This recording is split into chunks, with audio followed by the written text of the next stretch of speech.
ଅଛି ତା ଘର ଆପଣ କାହିଁକି ଭାଙ୍ଗିଲେ ନ ଜାଣିକିରି ସେମିତି ସଜାଇକିରି ଘର ଦବ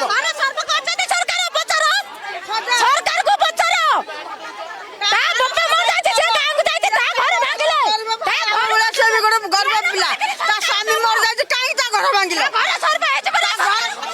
ଯଦି ନଦିଆ ଯିବ ଘର ସିଏ ଏବେ ରହିବ କୋଉଠି? ନାଇଁ ଆପଣ ବିରୋଧ ଯୋଉମାନେ କରୁଥିଲେ ପୋଲିସ କଣ ଗିରଫ କରୁଛି? ହଁ ଏଇ ତ ଆମେ ଯୋଉଟା ସତ୍ୟ କଥା ଯୋଉଟା ଏଠି ଗୋଟେ ଗରିବ ଲୋକଙ୍କ ସେ ଯୋଉ ମା ବୁଢୀ ମା ଟା ତାର ମାନେ ଏବେ ରହିବ କୋଉଠି? ତା ଘରଟା ଭାଙ୍ଗି ଦେଲା ପରେ ତା ତ 1.5 ଲକ୍ଷ ଟଙ୍କା ଦେଇପାରିବନି। ବିନା ଥଇଥାନରେ ଘର ଭଙ୍ଗା ହଉଛି ଆଜ୍ଞା ବିନା ଥଇଥାନରେ ଘର ଭଙ୍ଗା ହଉଛି ବିନା ଥଇଥାନରେ ସେ ରହିବ କୋଉଠି?